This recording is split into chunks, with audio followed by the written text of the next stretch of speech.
We made this.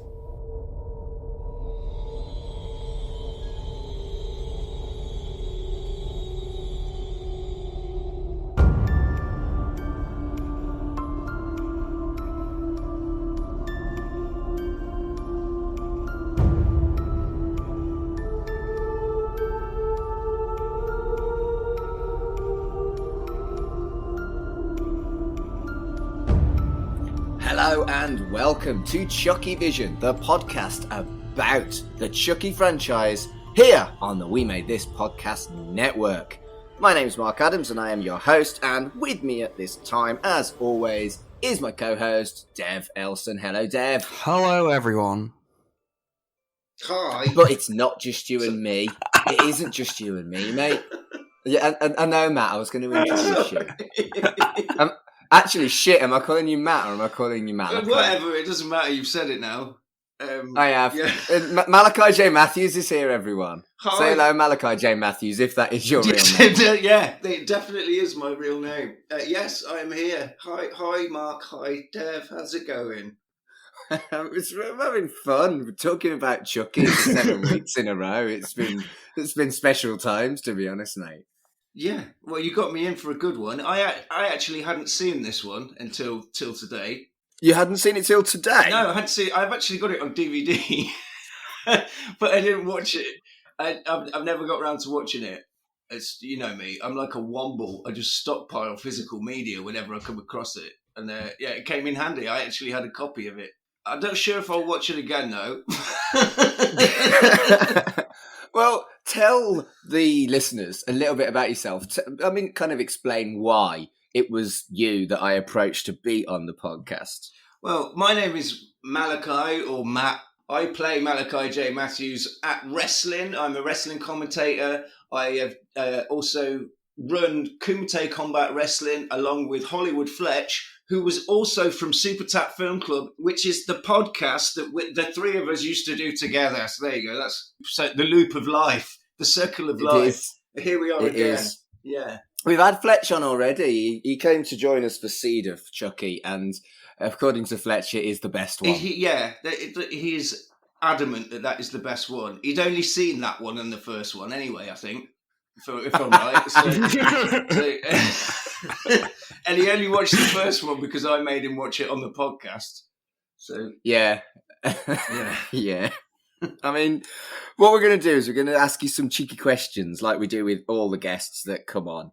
It's 4 questions about your love of the Child's Play franchise. Or I can never decide whether to call it Chucky or Child's Play franchise. I would call it the Child's Play franchise with Chucky being the protagonist. Well, it hasn't actually been the Child's Play franchise for some time.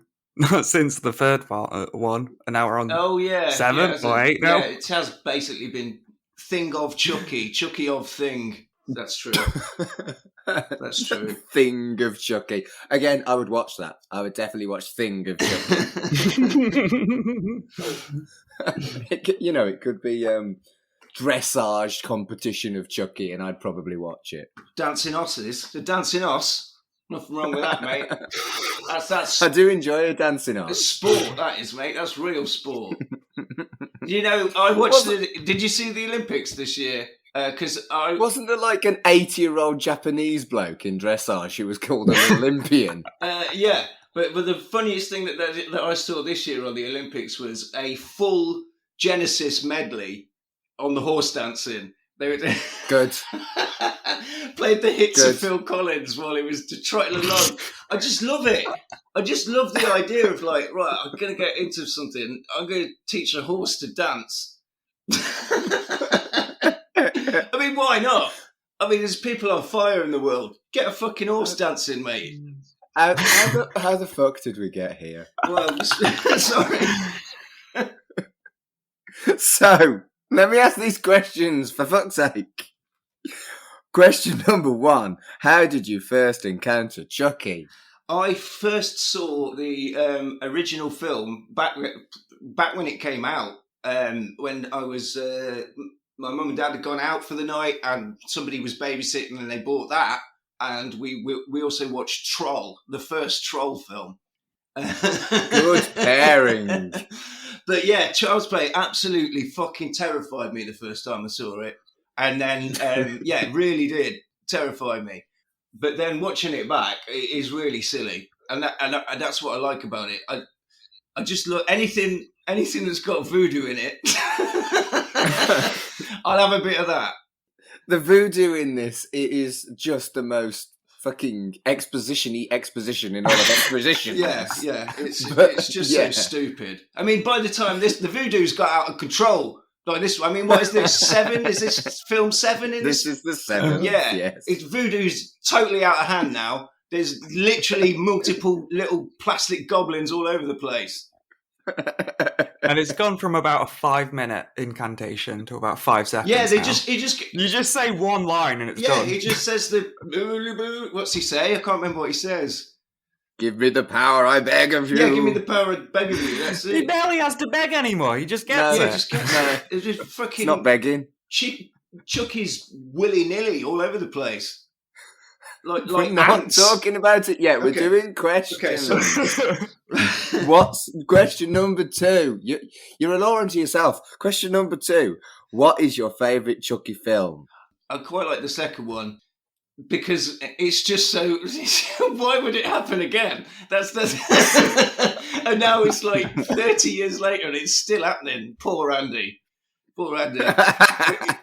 Yeah, why would it happen again? And I just love the idea that they found the burnt head of the first Chucky and just cleaned it up and put it back into circulation. That's recycling. Do you know what I mean? That's recycling at its worst. Voodoo dolls, don't put them back in circulation. Imagine that. No. Haunted doll for Christmas. Ruined. True. Yeah. So question number 3 is, what is your favourite Chucky moment across all the films? I like the bit in the first one where he's just screaming at the end when he's trying to burn him and he's just going. I think that's probably my favourite bit. Good choice. Very good choice. Everyone that I've asked that question has come out with a really good answer. I'm like, yeah, I like that. That's a really good bit. Yeah. But I think that's a testament to these films that, yes, they are so dumb, but they are really memorable. Yeah. Oh, yeah. They all have sort of blurred into one in my head. I mean, we'll get to it. I mean, some of the deaths in this were amazing. Yeah. So question number 4 is, why did you choose Cult of Chucky as the episode to guest on?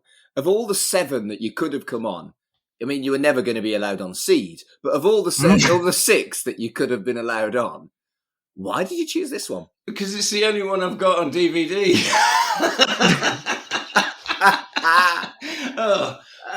Yes. And you told me to. I didn't tell you to. I said pick one that isn't Seed because Fletch will have her hissy fit. Yeah, and I had a look at the DVDs and I saw I had that one, so I've got that one, and I've not actually watched it yet. So killing 2 birds with one stone. Did you want me to say? Having been to your home and having seen your ridiculous collection of charity shop purchases of DVDs. The fact that you've only got one of the Chucky films is that ludicrous. It is the last one. Yes, it's the last one. I mean, I'm sorry. Honestly, I've never known. I mean, I'm bad for hoarding shit, but I've never known anyone like you. Get the other 6; they're fucking ace. I know, yeah, I will do. But now I've got that one. It gives me something to work on now. I've got to get all the other 6 now because that just looks stupid. Dear. Shall we talk about Cult of Chucky? Yeah. So, Cult of Chucky was released in 2017, and like all the other previous installments, it's around 90 minutes long. No long, stupid-ass fucking 3-hour bollocks here.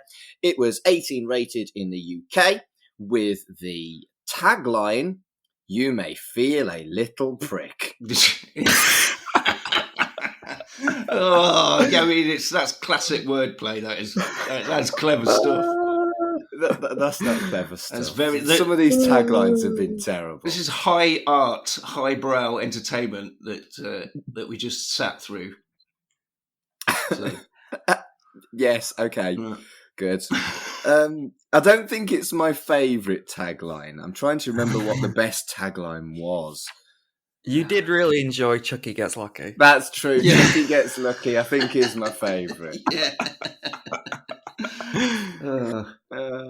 Just someone gets paid to come up with this. Yeah. Well, we've just called our show in November Cold November Pain. So, Good, mate. Puns. All you need is a pun. Wordplay is powerful. I love a pun. That's all them tickets are going to be gone just because of that alone. I mean, go to Kumite Wrestling in Derby. I will. Not you. Well, I mean, yes, you, but I mean, fuck me. It had a budget of 6.5 million. It grossed 2 million, but was linked to Netflix. And there was a leak, which means it's very difficult to actually work out whether or not this made any money or not, because Netflix don't release their prices or anything like that. Right. And, which I think's really odd, because if it was a straight-to-DVD film, if you're only making 2 million on DVDs, then surely your budget should only be 2... I don't fucking know these straight-to-DVD shit. How does it even work? I've got no idea. No idea, Mark. That's business. I'm not interested in movie business. I just liked... So we've done really well, like, analysing whether or not it was a hit or not previously. And did you know Seed of Chucky was a massive flop? No, I don't know. I didn't know that was a massive flop. I remember it coming out, but you know me, my awareness of whether a film's good or not is something I've got skewed. Yeah, that's a good way of putting it. Yeah. And finally, before we start to talk about the content, it's got an incredible 79% rating on Rotten Tomatoes, which is 8% more than the original Child's Play film. Well, there you go. Dev, do you think that this is a fair assessment that Cult of Chucky I didn't realise it was that high. Child's Play? Yep. I mean, I will say, and this will travel through a lot of what we talk about later, I'm of two minds about this movie. I loved it the first time I saw it. This time, I still kind of loved it. About Malachi owning the last movie of the Chucky franchise, we talked about how the last movie before this, Curse of Chucky, is sort of a soft, not a reboot, but a relaunch. Yeah, it went out on streaming, it went out on Netflix. People don't need to watch all the others; they can just sort of jump in on that one and have a basic Chucky film. To jump in on this one, even though it's in this relaunch, it's just the second film. Yeah. To jump in on this one, there's a lot of weird stuff happening. Yeah. I mean, I have seen the previous one. I think I saw it when it actually was on Netflix, and I thought that myself. It was very, very similar. It is almost a remake of the first one. It's very similar in its structure and stuff. But yeah, this. Sorry, I've just completely forgotten what I was talking about. I think the two of them are almost like you could skip 2, 3, Bride and Seed. Yeah. And you could watch the first one, followed by Curse and Cult. And that would almost fit a timeline and also fit tonally. I think they reset the tone with Curse, which they followed with Cult. But I really liked this film, but I don't think it's better than the first one. The first one is an almost perfect classic slasher. Yeah, the first one is a classic 80s classic horror, 1988. If I'm right, I think I'm right in saying. Was that right? That sounds right. Yeah. Which, as we know, 1988 should be called 1980 Great because that's where all the best films come from. So you're not wrong. No, so. But yeah, I see what you mean. The tone definitely went to more of a sort of a TV. It looks more like a TV movie than the others. A lot more. I don't know whether it's just cleaner cameras and a lower budget, but it is all digital. Yeah, it just seems very TV. I mean, to me, it feels like TV in a different way. I would rate this film pretty high. I do really enjoy it. I really enjoy a lot of what they're doing in it. Yeah. But the first film we talked really high of, and again, we're talking about all these movies in a row. When you talk about Child's Play just on its own, it is a great film, just in its own self. You can just watch that film, and it's a great film. If you happen to just put on this movie on Netflix, I don't know if it's as enjoyable or it works as well as a standalone film. No, I see what you're saying. As a standalone film, it works just because of the gore effect of it. If you were watching it just for that, then yeah. But the story is, I don't know, it's a little bit, like you say, it's just bonkers. It doesn't really because it's all connected. If you hadn't seen the other films, you wouldn't know that that's his wife. All the little things like that. So you kind of, I see what you're saying. Exactly. It feels like jumping into a TV show halfway through, or like, or it's like if your friend recommends you something, it's like, oh yeah, you can just jump into this TV show. It's really good, and then that person jumps in, and this is the episode where a major character dies, and it's like, I feel like I've missed stuff here. There's stuff is happening. I think the strength of Curse was that you could just go straight in and watch it after you'd watched the first one. Yeah. And you could probably get away with watching it even if you hadn't watched the first one.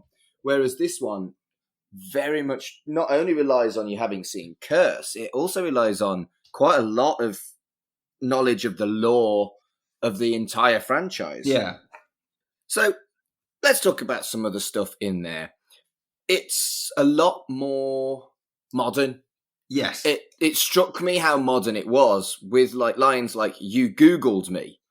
And Chucky faces the idea of, who doesn't Google someone when they first go on a date with them now? That is the norm of like modern society. You can't be a murderer and go on a first date without someone knowing that you're a murderer. Yeah. And yeah, I almost felt sorry for Chucky. I don't particularly want my first date, the guy I'm meeting, to know I've done lots and lots of stupid, dumb shit, like in wrestling and etc., etc. And I don't like feeling sympathy for Chucky because he's a cunt. Yeah, well, it's more you're feeling sympathy for Andy. And what I liked is it's the same person that plays the original Andy. It's Alex Vincent. It's the same person. Yeah. They brought him back. Yeah, brought him back. Which I think is really, really cool. Yeah. And has anyone ever Googled you and known more than you expected them to know about you? I don't know. I'm terrified to even think.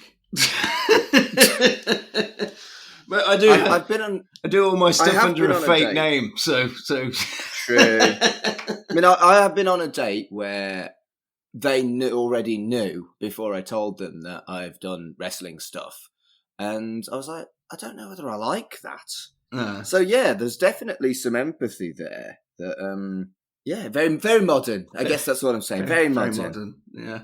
Do we want to talk about non-consensual electroshock treatment and ableist abuse, or should we just not? Let's not do that. No. But it's there, isn't it? It is. Yes, it is. Yeah. When we first looked at, I think it was Child's Play 2, there was a electroshock treatment death in that. Yeah. And I had to Google whether or not electroshock treatment was illegal in the 80s in the UK and America. No. Turns out it's still legal in both of those It countries. is. Yes, it is, Mark. Yeah.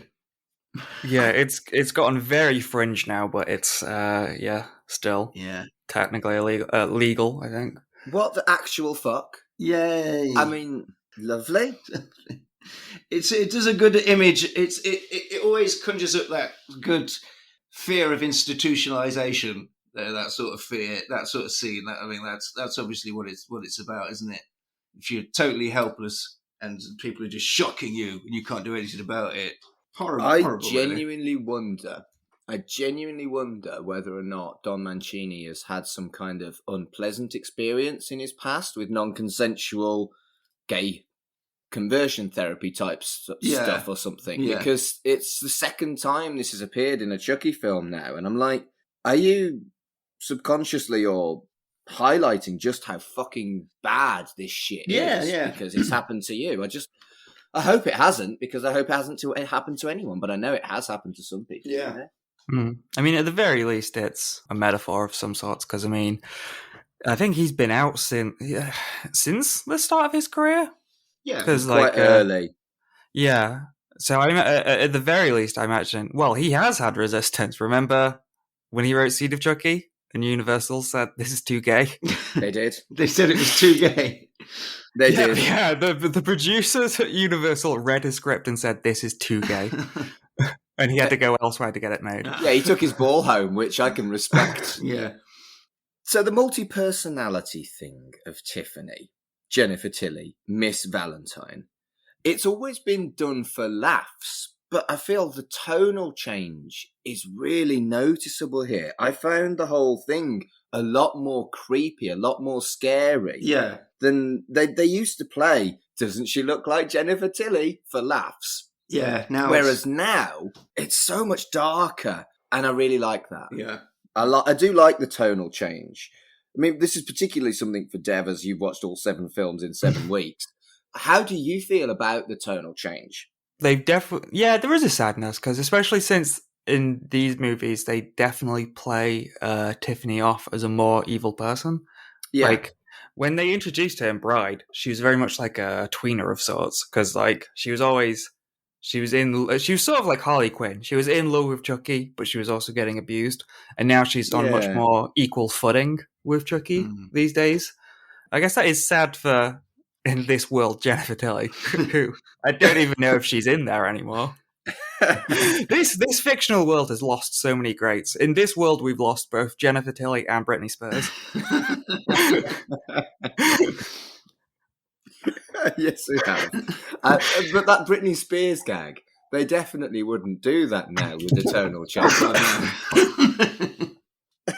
Oops, I did it again.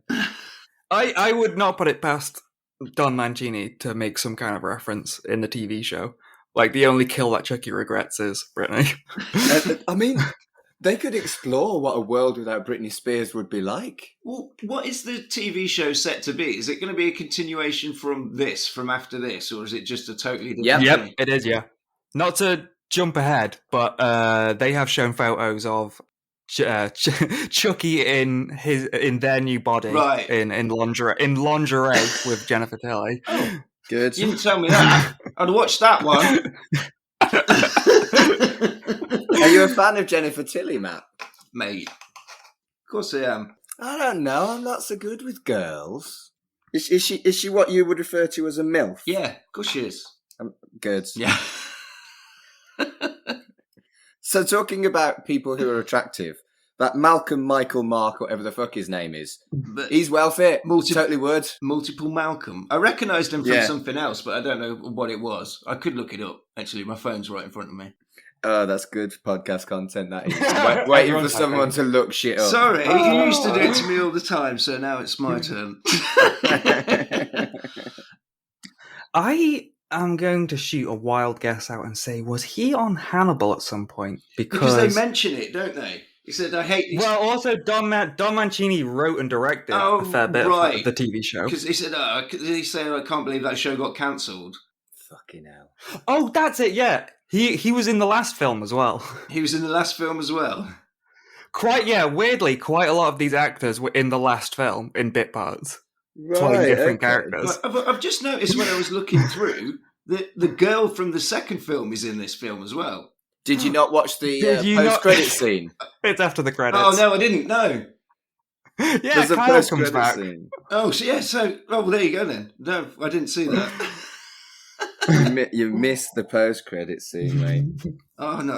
Yeah, it's like the Marvel movies now. Yeah. Michael, okay. Isn't everything like that now? He was in nothing I would have known him from, I don't think. The Ice Road. What the fuck is that? That classic, The Ice Road.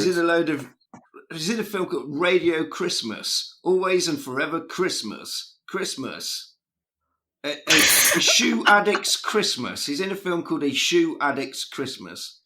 It sounds like he has had a wonderful career and definitely not just untapped. Oh, mate. Snowmance. Fuck. Snowman's and the cover. Hang on, I'm going to have a look at this. Each year, Sarah builds her snow bay. Oh my god. Oh.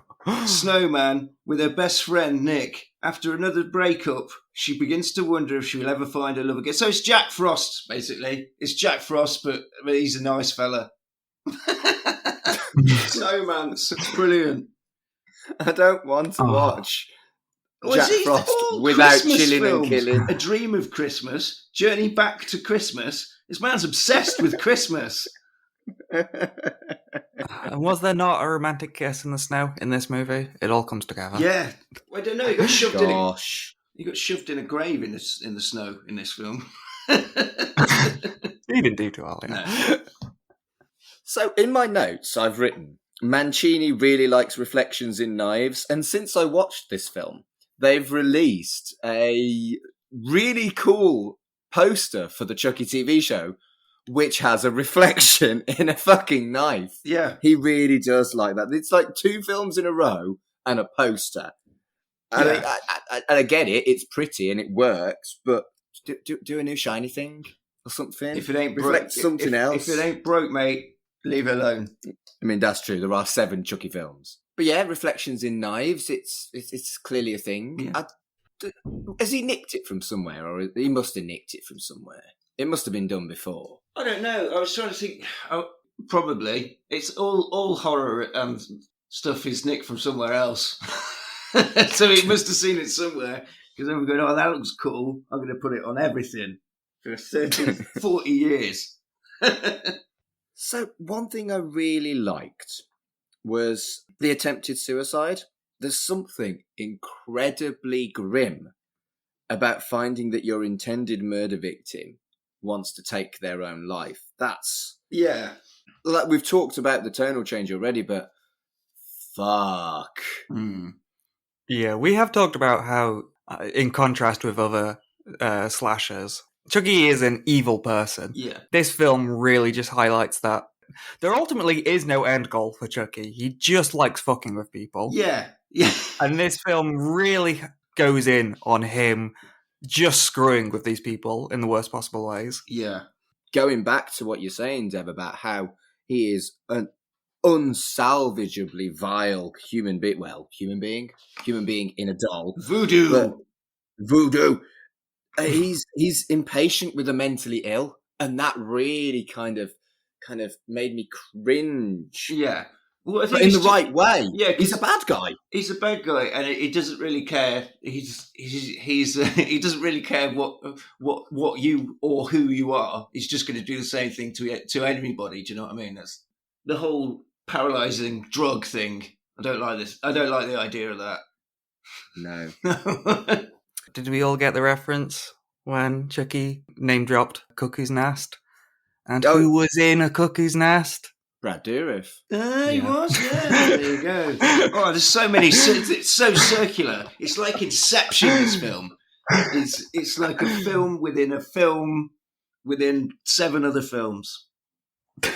It's not quite as meta as Bride and Seed were, but I think they've definitely got a bit cheekier since the really almost overly earnest Curse of Chucky, and they've gone back a little into the self-referential stuff. Yeah, Yeah. It's very odd. Like, just to mention the tonalness. It feels more tonally like Curse of Chucky, but writing-wise, it has slipped closer to Seed of Chucky again, but in a good way. Yeah. Yeah, I think that's probably fair.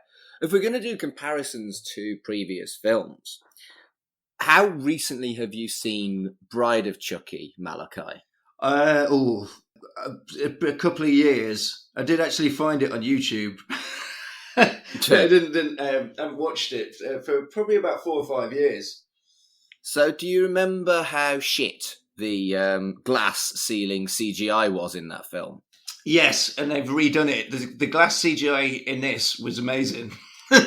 Yeah. Yeah. And I think that's very, very clearly deliberate. That they were like, well, that scene hasn't aged well, but it's so cool. We're going to do it, and we're going to do it better again. Yeah. And it really was much better. Oh, that's one of the best. Well, I thought, that's basically the first big kill of the film, isn't it? Because then after that, everyone's dead. They all get it. But in real good violent ways. And you know me, Mark, I like a good bit of head trauma in a film, and this film is riddled with it. It's all head trauma. I've never been a fan of CGI in horror films, really. I think if you can't do it with practical effects, you shouldn't do it in almost every case. But I'm kind of glad that they proved me wrong on this one. With special effects and computer graphics, it's very... There really is a fine line. There's almost like there's a fine line between Jurassic Park and Sharktopus. Do you know what I mean? But there isn't. They're totally worlds apart. But where does it start to look shit? That's the thing. Like the wolf in American Werewolf in Paris, for example. Awful. Why even bother doing that? So yeah, it's. And also Alien 3. Have you ever watched the special edition of Alien 3 when they've got the CG alien running around? It looks rubbish. It looks like a PlayStation game. Do you feel that they earned some redemption here, Dev? There's definitely a lot more practical stuff, and from the last film, I feel the special effects in this film are more artistically done than the last one, because the last one, it was simply Chucky just going down the stairs, and that was CGI, and that was like, oof, like we didn't need to see that, just cut around it. Whereas now there's still like CGI, but it's like weird CGI, like when Chucky became massive in that dream sequence, and it's like it looks weird, but it's a good kind of weird in the same way that when like David Lynch tries to do special effects stuff in his movies, and it looks jank, but it looks like dreamlike sort of jank. Yeah. They've got the right balance here, which they haven't had in the previous films, I don't think. Fuck that CGI glass thing. Yeah. Right, Chucky. I did notice there's some very odd shots in this particular. I remember when Chucky first starts walking around and he bumps into that old lady. There's a few shots of him like walking, and it's so odd. It feels like the top half of him is animatronic, and they've like put some kids' legs on. It's like two. It feels like two shots. Yeah. Like it's the animatronic. It's like the robot legs going along, and then a robot top, and it's two shots put together. It looks weird. Yeah. Maybe it was. Yeah. Maybe they didn't have like a full doll, and they had like literally a pair of robotic legs and a robotic chest. Maybe they did have that. Maybe. The mental hospital, where the patient isn't believed and is forced to take drugs, is incredibly uninspired, unoriginal, and really fucking tropey. Yeah, but it's very, very 80s, very 80s. Yeah, diddly doctor man. But then again, that goes back to clearly something institutionalized base that has happened to him. I think if like you say, if he's acting that, it seems that he has got a fear of institutionalization, because, like you say, it's the electroshock treatment, and there's almost like you see, you guys keep talking about the feel change in this one. I haven't watched them all in succession like you guys have, but to me it looks very clinical and very clean and hospital, this film. But so maybe that as well is a comment on something. You can almost smell the antiseptic in this film. Do you know what I mean? Huh. Yeah, I think you're right. Yeah. But I also think that when you've got something tropey, if you do it as well as they have done in this film, it doesn't matter that it's tropey. The whole thing of something being tropey is that it's overdone. Yeah. And when something's overdone, it tends to have been done badly quite a few times. Whereas I really feel like this does get the kind of the oppressive nature of this kind of situation really, really well. And it's creepy as fuck. Yeah. I think it's done so well that I don't care that it's uninspired. And I tend to have that attitude across the board with my media. It's okay if it's tropey, as long as it's not shit. Yeah, I think one thing we've talked about like throughout all these films is there's always that sad transition between films where the main character defeats Chucky, and then the next film they're like, oh yeah, no one believes the actual doll is evil, so that person was just deemed insane. Yeah. And we saw that at the end of Curse of Chucky, where we actually saw Nika get taken away into this film. Yeah. And so whilst it is very tropey, it's really the prime setting for someone like Chucky to get away with stuff, because you're never going to believe anyone in this kind of location. Yeah. I think you're absolutely right. And the fact that they reference One Flew Over the Cuckoo's Nest, which is a very, very well done institutional kind of film, is not only funny, because obviously Brad Dourif was in it, but it's also really fucking ballsy. Yeah. One thing I wanted to talk about was this franchise has always managed to get a good balance of bad people and good people being murdered. And I was so pleased when the abusive doctor got murdered. Oh, yeah. And then he wasn't murdered. And I was like, oh, you fuckers! That's really good. He is such an odd character because that whole diddler thing really just comes out of left field. Like, they set him up right at the beginning, like, oh yeah, of course, like, medicine, this field of medicine is, backwards and archaic and stuff. So we've got that out of the way. Yeah. Near the end of the film, they're just like, oh yeah, he also has to be a rapist. Yeah, like, he's a now he's a real diddler. bad guy. Yeah. And it's so odd that Chucky himself is like, wow, this guy is fucked up. Yeah, he said, he doesn't know whether to be impressed by him or not, and then he just stamps his head in. I mean, that is something really interesting, and we're jumping all over the place, but we've talked about how evil Chucky is. That's like the one moment where Chucky is like, hey, don't be a rapist. Yeah, and then he smashes that guy's head in. I mean, I love the line, I don't know whether to kill him or take notes. Yeah. It's so fucking grim. Yeah. It's fascinating, isn't it, how you almost forget the extent of Chucky's cruelty because this new character is so abominable. Yeah.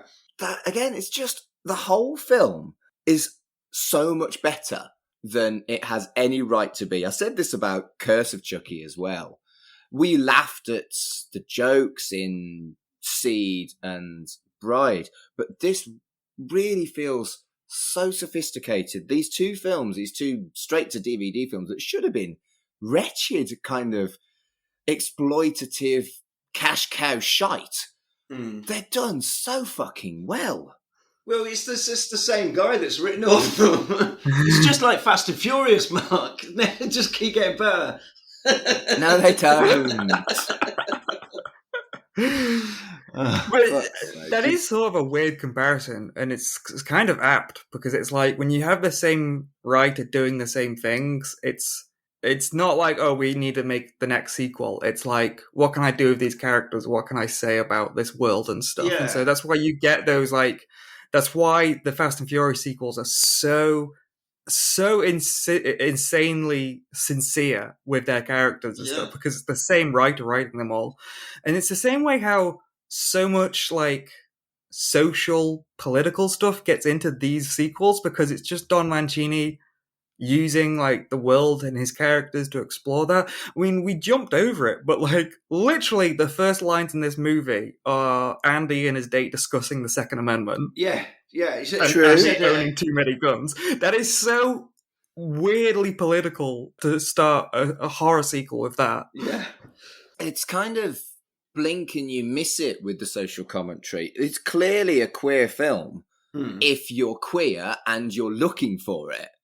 But I don't think it's anywhere near as in your face as other queer films, and certainly nowhere near as in your face as Seed of Chucky. No. Yeah, it does get queer at the very end. Oh yeah, and again, that's something I've always found interesting with Chucky. Like, evidently now, I guess he's definitely not a rapist. And we talked in the past that, like, in Child's Play 3, he makes that joke about going into the new body of Tyler, who was black, and like for a serial killer like Chucky, he seems really open and eager to like experience other people's lives and stuff. Yeah, well, you can jump all over the place now, though. So why not? Yeah, this whole institution thing, the terrible, terrible care, the abusive, inappropriate staff. Poor Nika has the absolute worst fucking time. If I worked in mental health care, I don't think I'd enjoy this film very much. No, because, again, they're not made out to be nice people at all. No. There is that assistant, Carlos. Oh, Carlos, yeah, but Carlos, he He was nice, but then I remember the first time watching this, he felt like a much bigger character. Watching it again, he's not really in it much. No. He just comes and goes. And he has a absolutely brutal death as well. We're talking about practical effects. The practical effects in this film are sickening. Good. Yeah, it's good. It is good. I mean, you can't, like you're saying, we talked about computer graphics earlier on, but puppets all the way, man. Puppets all the way. The death scene of Carlos is brutal as fuck. And going back to what we were saying about awful people being killed and good people being killed, that's something that's, they get the right balance in here. And I was kind of rooting for him to survive because of one tiny little casual husband ref at the start of the film. And, you know, I was like, oh, but he's a nice guy. Don't kill the nice guy. And then they killed the nice guy. Well, I thought he was going to be the one that saved the day in the end, didn't. but he didn't know. No. He was tried to save the day. He got smashed to bits. And his husband is lonely now, and it is sad. Yeah. The life of a henchman, like in Austin Powers. He's not a henchman. He's not a henchman. He's a goodie. Yeah. We were just thinking about him at home. That must doubly suck though, because he probably didn't even know his boss was a rapist. Yeah. No. Yeah. Like, man, he was just shat on in that job, in that position he was in. Yeah, aren't we all? But that got grim. Moving on. Let's talk about how it's still actually really fucking meta. VoodooForDummies.com. Yeah. Again, talking about modernization of shit. There was a Voodoo for Dummies book in the fucking Bride of Chucky. Yeah. And the fact that they updated it with VoodooForDummies.com totally popped me. Yeah. Absolutely popped me. That does open up a different line of thinking there, that in the previous films, Chucky, usually in the previous films, it was very tight time-wise. Like, Chucky would wake up in the doll, he would go try and get Andy or whoever, and then he'd die. And then the next film, he'd wake up in the doll again. Yeah. Whereas here now, we know that Chucky has been awake for a while, and it's just a weird image of Chucky just chilling, just hanging out as Chucky. And he's just browsing the internet for new voodoo tricks in his spare time. Even though it's done with comedy, kind of makes you realise how powerful he is now. He can possess children as easily as he can be in a doll. And Chucky's power level has escalated to something that's really fucking frightening. And I hope that that's something they explore in the new teleseries as well. It brings into question how he gets this information right at the start of the very first film. He gets that from another guy. I think his name is John Bishop. He gets his information from John Bishop, and this is again a world where voodoo is it not only just exists, but it's so powerful that it can make disabled people walk again just through being possessed. Voodoo, mate. Voodoo. Powerful. And they make books of this, Voodoo for Dummies, and yet this doesn't seem to be happening all over the world. Yeah. It's just this one dude, Chucky, that seems to be taking advantage of it. Yeah. That's a very good point, actually. If VoodooForDummies.com exists, then surely people believe that voodoo's a thing in this universe. And therefore they would believe that these killer dolls exist because it's on VoodooForDummies.com. Yeah. And I think the one film that tries to get away with it was Bride of Chucky, where they throw in like, oh, you need his necklace, that Heart of Damballa. Yeah, that was it. But every other film, Chucky never had the necklace. No. I totally forgot that necklace was even a thing. Yep, because it only happens in one film. Yeah. I've been really bitchy on this episode, but I fucking loved this film. I thought it was excellent. I'm not sure it's, like I said at the very start, I'm not sure it's better than the first one, but it's a fucking great film. Yeah, like I was saying earlier on, if you want to watch something that is just heads exploding and stuff like that, then this is it. I like the start of the film when Andy goes home from his horrible date and he's still got one of Chucky's heads and he's... and he just sits there burning it. torturing one of his heads. I love that. That was, yeah. And he also shares some weed with him. Oh, yeah, he does, yeah. A continuation from Bride of Chucky, that Chucky loves smoking it up. Of course he does. 'Cause, he's got lungs and everything in his head. That's true. Where are his fucking lungs? But yeah, I love that. I loved how sort of hokey it looked, but not hokey at all. It's his tat. This is proper tat. But then Mancini does bring in elements of real sadness in that, because it's like if he just brought it out and started torturing it, it was like, Andy's like messed up and edgy and that. But the way Chucky is like, how did the date go, and was she a real redhead and stuff like that suggests that Andy does talk to Chucky about his dates and stuff, and that's really sad. Yeah, he is literally his only friend. Is the head of a possessed doll that's tried to murder him for 30 years. For 30 years, yeah. But yeah, I like that.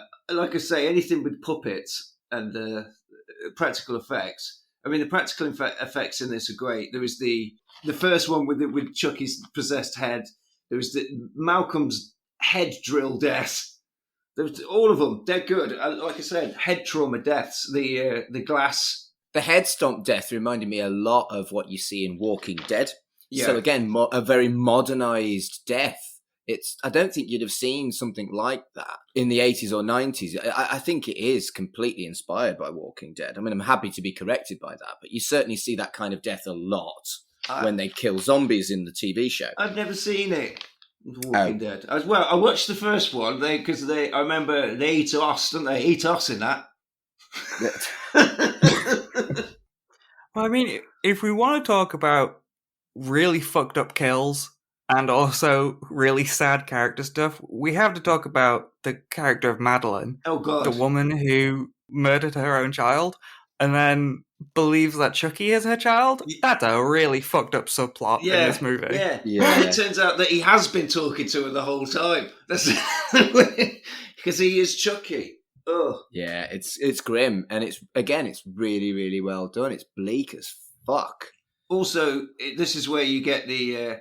I love the fact that was the Chucky that was buried that comes back. So now he's like the evil Superman in Superman 3. He's just dirty. For fuck's sake. He's like dirty, and he stuffs his arm down his throat.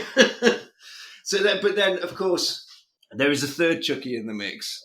There's Chuckies all over the place in this one. I mean, what are we going to call them? Buried Chucky, Chucky, and Mullet, Bad Hair Day Chucky. Mullet Chucky. Mullet Chucky. I thought it had a mullet, but then when he stood up, it had no party at the top, no party at the back. It was all Bad business. Hair Day Chucky. This was all business. It's all business Chucky, yeah. His hairdo looked like what I had in the early thousands when I still had hair. Fucking shitty spikes that were combed forward to hide my bald patches. Fucking grim. I was like, shit. I didn't look like a rocker. I looked like a bell end. But yeah, I love the whole multiple Chucky things, and like you were saying, Dev, earlier on, with this, when the third one turns up, he just sort of puts his hand on his head and goes, blah, blah, blah, and then he's don't even bother saying it, and he's like, "Yeah, I'm alive." But it does again become incredibly queer. It's about identity politics, and does this mean that Charles Lee Ray is non-binary? Does it mean that he's trans? Is he bi? If he was in a female body, would he want to have sex with her? I don't fucking know. I don't know. He's been at 30 years of it, mate. You're gonna have a go at everything, aren't you?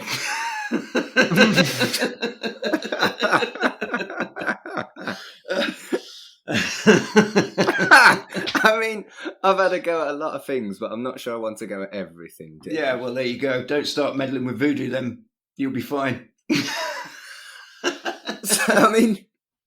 So if you... Right. Oh, this is a horrible question. So if you were a crazy voodoo madman who could put yourself into someone else's body but stay in your own body, like, I don't know, if I got Orlando Bloom and I made Orlando Bloom have my brain, would you then fuck yourself? No, this is like the book story. This is that's like a Philip K. Dick question. That is. Yeah, it is. Yeah. It's all suddenly got very science fiction, hasn't it, rather than horror. Well, did you guys ever see that weird film? It looked generic, but it was based on a Harlan Ellison story, Predestination with Ethan Hawke.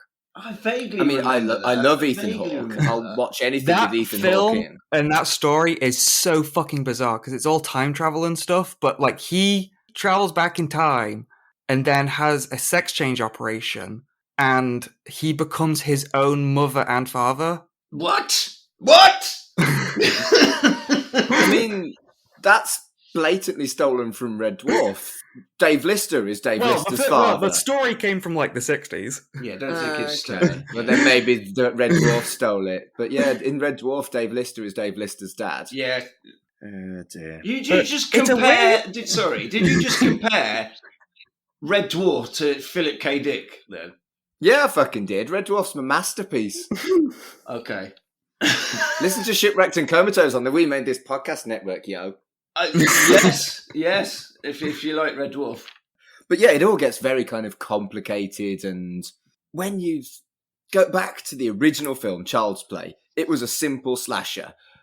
And all these modern kind of sexuality interpretations and explorations, I don't think that was the original intention for this fucking franchise. No. Well, yeah, probably not in terms of, I don't know about the identity politics and stuff, but like, I think as far back as Child's Play 2, Don Mancini did want to put multiple Chuckies in it, and they just never had the budget for it. Well, yeah, true. So in another world, Cult of Chucky is incredibly far more fogged up because we've been exploring this since the second film. Well, Dev, have you ever seen a film called Dolly Dearest?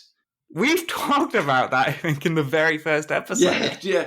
Well, that's it. Dolly Dearest was a Child's Play sort of rip-off. It was made as a Child's Play knockoff around that sort of time.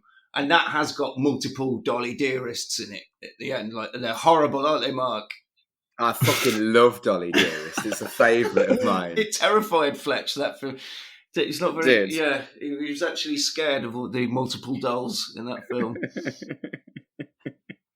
Even though I've already covered Dolly Dearest on Super Tat Film Club, I can absolutely see myself wanting to talk about it again on this podcast. Well, maybe that's what you should do when you get to the end, is you should do knockoffs of Child's Play. That's the plan, mate. Yeah. That's definitely the plan. I think I've already threatened Mark with the idea of Puppet Master. Puppet and Master. their ensuing sequels. Yeah, the first one's amazing. The first one. Is it? Yeah. It's all right. Yeah, well, it's funny. But it's a child's band. It's a full moon production thing in it. And that's the same sort of thing with Puppet Master. It's a similar sort of franchise in this, in that it just kept going. There's all sorts of stupid, they go back in time. It's so silly, Puppet Master. But yeah, you should do a whole series on the Puppet Master. I mean, I don't mind mentioning what we've talked about looking at. We're thinking about looking at Batteries Not Included. Because Batteries Not Included was the original name for the film before they realised someone else was making a film called Batteries Not Included. As tenuous links go, that basically means we can do anything. What? I tell you what, there's a few films from my childhood that I absolutely cannot stomach watching. What? And Batteries Not Included is one of them. It's so fucking twee. Get in the sea. Someone mute his fucking mic. I don't like it at all. And do you know what the other one is? Well, do you know what the other one I is? don't like you, bitch. I don't. The same with Flight of the Navigator. I hate that as well. Get in the sea. What's wrong with you? Don't like it. Sorry. But there's also a fascinating... I'm changing the subject because I can't cope with you. There's also a fascinating... I think it's a Bollywood version of Chucky called Zapat Lela. And I definitely want to look at that. Oh, yeah, always. I mean, especially if it's an 80s one, you should get on that. I think I'll enjoy that. But yeah, Puppet Master was already on the list. Glenn or Glenda's on the list. We're going to carry on, regardless of whether or not Chucky gets a second series.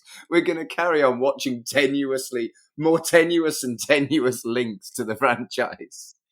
Because why the fuck not? You could have to do other films that Don Mancini worked on, stuff like Cellar Dweller. Cellar Dweller. That's on the list. I'm trying not to reveal all of the list. You've already done Cellar Dweller. We watched that together. I know, but I like Cellar Dweller. It's like Dolly Dearest. I want to talk about it again. Yeah. Brilliant. Right, should we talk about Cult of Chucky? Yes, yeah. About Cult of Chucky. Yeah, the kind of science fiction philosophy shit about, is this the same person? Does he retain memories?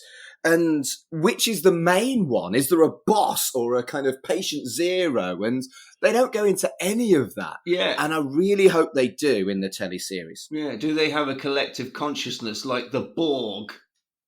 Exactly. Yeah. All these science fiction concepts, they just don't fucking go anywhere near them. They're just like, lots of Chuckies now. Unless he travelled on, it seems like they have some sense of shared consciousness, because Chucky talks about the time that he was in the body of Alice, who was the little girl who survived the last film. Yeah. And then very callously, they're just like, "Oh yeah, she's dead. She's dead. Like, where's she gone? Dead." Yeah, Chucky took her over, and then because she's like a 10-year-old girl, just got stomped by one of the victims. Yeah, and just died immediately. Brutal. Yeah, but brutal. He seems to remember that, or at least another Chucky remembers that happening to another Chucky. Yeah, I mean, I would speculate, it's not confirmed in this film, but I would speculate that the kind of decapitated torture head might be the main Chucky, because that's the one that's still got the scarred face. He's the one that got he's the one that got sent over at the end of the last film. Yeah. So he was the one from... Oh, wait.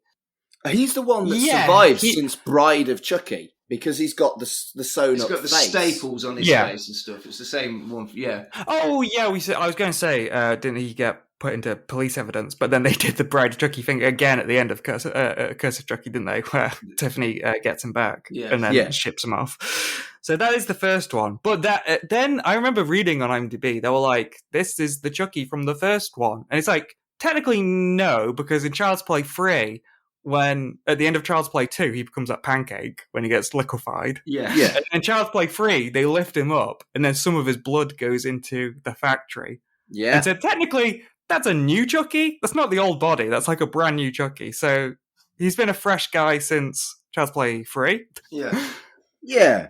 Yeah, but he still retains the memories of the first two films. So I think that the original Chucky has got to be the decapitated torture head, but it's whether or not is he retaining autonomy over the others? Is he controlling all of them? Is he sat there in Andy's house going, or what? And I want to see the head in the teleseries. Yeah, I don't think they do share consciousness, because then Andy sends the short-haired Chucky, and if they did have a Borg mind, then the head Chucky would have been like, yeah, Andy sent that guy. Yeah. Because the others don't. The others didn't know who sent that third one. Yeah, they just say, "Oh, what's wrong with your hair?" That's all they say. and then that Chucky gets immediately stomped. A lot of stomping, isn't there, in this? Yeah. That one has the weird fucked up Videodrome homage. Yeah, I definitely want to see the torture head in the teleseries, and it appears that after the post-credit scene that the torture head is currently in the possession of Kyle. Right, so what's the post-credit scene, because I didn't see it? It is basically the torture head in the cabin, just sitting there, and then the door opens, and then Kyle from Child's Play 2 is back in, I think, wearing just the same outfit, just so you know it's her. She's got like the same leather like cap on, and then Chucky is just like, Kyle? And that's basically it. Right. Okay. And I think she is in the show as well. Yeah, she's been cast in the show. So I think at some point, surely Kyle will turn up with the torture head. Yeah. I love how we've decided that that's the name of this character now, the torture head. But that's who he is now. He's the torture head who smokes weed without lungs. Yeah. This film, my notes were all over the place because this film is just, it goes from one kind of, it keeps the tone, but holy fuck, there's so much crazy in there. And as a setup, this is almost a pilot for the teleseries, I would guess. It feels like that, yeah. And shit a brick. I can't wait for the teleseries. There's so many unanswered questions. There's so much cool shit going on in the Chuckyverse. Yes, I called it the Chuckyverse. And I'm just hyped. I'm just so hyped. What's it on? When's it coming out? I don't know anything about it. Start of October. Yeah, cool. So it's running up through Halloween then. Yeah, that's right. Cool. Yeah. Is there anything else that either of you feel like we've missed discussing in this? Because like I say, my notes are an absolute fucking mess because I just sat there giggling and loving how awesome this film is. Well, I mean, there is some more Tiffany stuff. We've talked about it. Again, with all these, how many goddamn dolls there are. There's a Tiffany doll at the end of the movie. Yeah, in the car. That is alive. Yeah. And she's still in Jennifer Tilly as well. Yeah. Jennifer Tilly in the Chuckyverse is Tiffany. Yeah. Well, the thing is, people have talked about this, and I don't, like, this is just a theory. People think that the Tiffany doll has Alice in it. Like, that's where it gets brought up at the end. Yeah, that's what they say at the end. Tiffany in her body form is like, I was just thinking about Alice. Do you ever miss her? And then Chucky's like, no. So if people think that Tiffany still has that sort of like she wants to be like a mum from Seed of Chucky still. So she put Alice inside the Tiffany doll. Fascinating. And there was zero Glenn or Glenda in this. So I wonder whether they're going to go anywhere near that in the teleseries as well. Mancini said that he did want to put a reference in, but he couldn't. He just never found a natural place to mention it. Right. He did want to acknowledge that is still canon. Good. It was so good. It was surprisingly good. It was respectful to the franchise. It was full of meta shit that didn't make it wanky. How did they make this so good? I don't get it. I don't get it. They had fuck all budget. They had a franchise that frankly is a bit of a mess. And they made something awesome, so good that it got a teleseries. I mean, I'm all about this. Yeah, I enjoyed it. First time watch for me, so... So what are you both looking forward to the most? Having seen this film, knowing the franchise, what are you both looking forward to the most when it comes to the teleseries that we're going to be seeing in a couple of weeks? I don't really know that much about it, if I'm honest. So it'd be interesting with the end of this, how there was like say, it's created a Chuckyverse. So just to see what they actually do with it, with all the multiple voodoo dolls and multiple Jennifer Tillys, multiple everything. Let's see what happens. Everything's multiverse now, isn't it? It's what everyone's doing. Maybe that's what will happen. It will turn out the original Andy, the boy Andy from 1988, will go forward in time. I don't fucking know.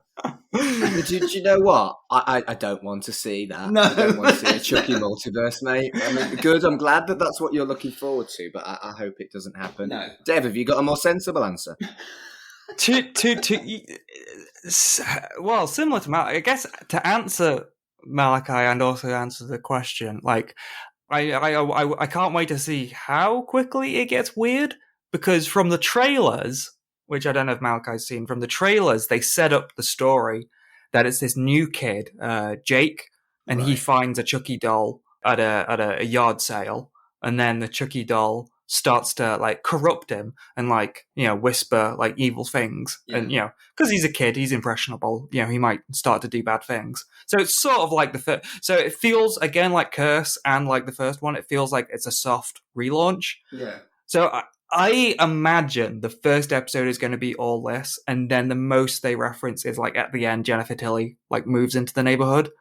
Yeah. And then I think it will be a couple episodes before it gets to this level again, like of all the Chuckies and all the weird stuff happening. Yeah, I think that's probably a good prediction. Going back to how Curse was almost like a soft relaunch but kept all the lore. I think you're right. I think eventually we will see all of the crazy that we saw at the end of Cult, but I think it'll be gently done after a few episodes. But for me, I want to see the Torture Head. I want to see Kyle. I want Series 2, and I want to see Tyler from Child's Play 3 come back and see how his traumas affected his life. There's just so many unanswered questions across the 7 films that, as much as I'm excited for the new Jake character and the whole how a garage sale changed his life, I want all the questions answered. I want to see Nika. I want to see everybody back. And also, I want to see Chucky kill some of these fuckers. He's left so many loose ends. I want there to be a big payoff. I want Andy or Nika or Kyle or Tyler, someone, to actually die and Chucky to actually get a victory. I wonder if that would be... this is my second theory. This is my prediction. I think for season 1, because this movie ends with Andy trapped aside in the Institute, which, first off, let's mention how bad his plan was. His plan was to smuggle in a gun inside a Chucky doll, which only seemed to have like 4 bullets, and then he wasted all those bullets on the Chucky doll he brought in. Yeah. And he immediately got locked in the room. I wonder if... And I would love this to happen if the whole first season was like this subplot of him still trapped in there, and like Kyle with the head is like going through legal measures or like illegal measures to try and get him out. Yeah. And then they get out, and then they're together, and they're like, we've got to go to this town and fix things. And then they show up in the finale, and then the last episode, Andy just dies. As predictions go, that actually makes a lot of sense. Yeah, man, I could see that happening. Huh. Because I think it's been long enough that I think they could kill Andy off, you know. I don't think Mancini is above that, really. No, that's fascinating. I really hope that by Christmas we'll be able to see how close you were or whether or not you were completely wrong. But as fan theories go, as fan theories go. I just feel like you've got Jake as a protagonist, and then also I feel like they're not going to kill Nika off yet. I feel like she is going to come back in some form. She's going to get back to normal. Yeah, maybe. But I mean, that's probably the thing I'm most looking forward to, because we did touch on it, but Fiona Dourif impersonating her dad is amazing at the end of this film. Yeah, you're not wrong. Well, Matt and Dev, it has been a joy talking about this incredibly, surprisingly good film with you both. Matt, where can people find you on the internet? People can find me at Real Malachi, because my name's Malachi, Matt. Oh, yeah. On Instagram. Or if you want to look up our wrestling company, we are at Official Kumite on Twitter and on Instagram, and we've just put our first death match on YouTube and on our Facebook page. So if you go to YouTube and search for Kumite Combat Wrestling, you get to see our first little outing where we smashed up a load of stuff in a pub in Derby. There's a bit more to it than that. We had a death match in Pop World in Derby, and it's quite a different setting for it, isn't it, Mark? It wasn't the sort of thing that you usually see in Pop World. No, and I was fortunate enough to join you on commentary for that, and I had a whale of a time. Yes. So, that's what I'm doing really at the minute, and we've got a show booked for November the 27th at the Maypole in Derby as well, so tickets for that will be on sale by the time this is out. Splendid. Dev, where can people find you?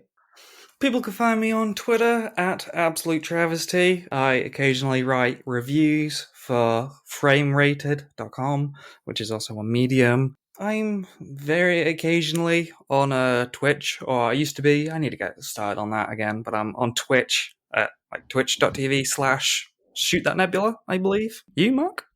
Well, if you're looking for me, I'm on a lot of podcasts, and I will try and use some brevity. I'm not very good at that, though.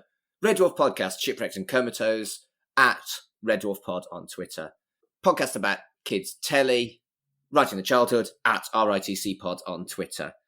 Podcast about tattoos, Ink Stories at Ink Stories Pod on Twitter and Instagram, and on lots of other podcasts as well. Like I guest on stuff. I like podcasts. Yeah. Follow me at Mark Adams HC on Twitter and Instagram and say hello. So thank you very much for listening to Chucky Vision. We are going to be back in a couple of weeks' time when we look at the first of the, well, we don't know whether it's 8 or 10. It might be 8, it might be 10. But anyway, we're back in a couple of weeks when the first episode of the Chucky TV series is released. We're going to be doing that weekly as the episode's released, and we're hoping to get the episode out maximum 5 days after the show is aired. The thing about that is we don't know where it's going to be aired in Britain, so we'll let you know when we know, because no one fucking knows. And quick turnaround podcasting is hard, but we're going to do our best, and we will be covering the episodes one by one for the either 8 or 10 weeks they are released. So we'll see you then, and I can't wait. How about you, Dev? After going through this film, yeah, I can't wait to see where this insane bullshit goes. it could get so much crazier. And we are going to enjoy the ride regardless. Thank you so much for joining us. We'll see you in a couple of weeks. And until then, wanna play? Chucky Vision is a podcast brought to you by the We Made This Network. Follow us on Twitter at CHUCKYVISION. Follow the network on Twitter at WMT_network. Our website is WeMadeThisNetwork.com. The logo was designed by Carl Bryan, and the theme tune composed by Dark Fantasy Studios.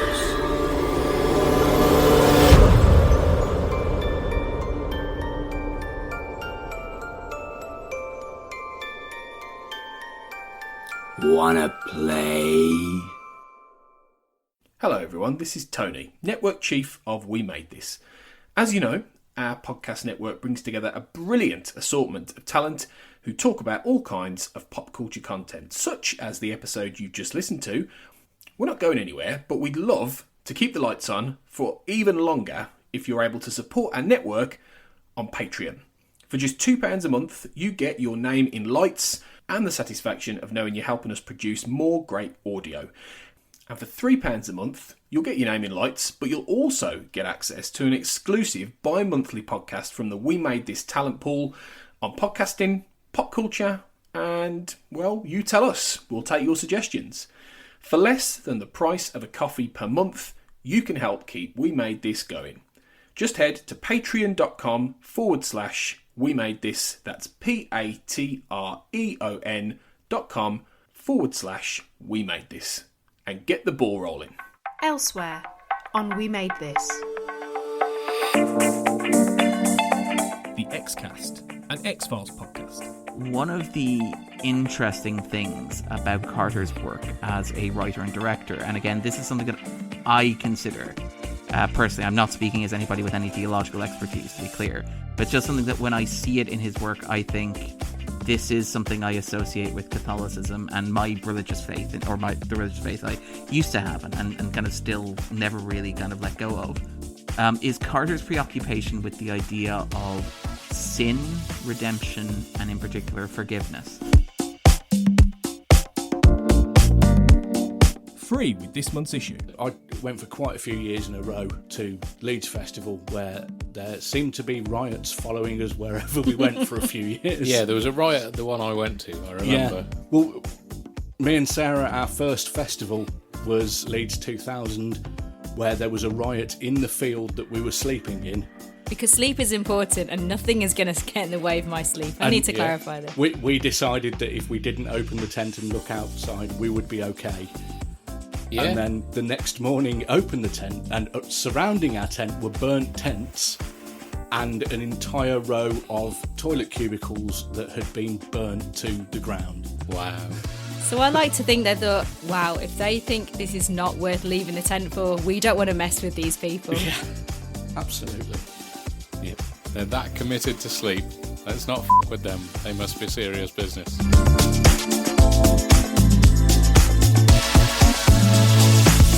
Pick a disc. And that was just before you trialed phone line into the modem to get. Oh man, how much trouble I got in downloading music and giving the family computer computer cancer, trying to go through.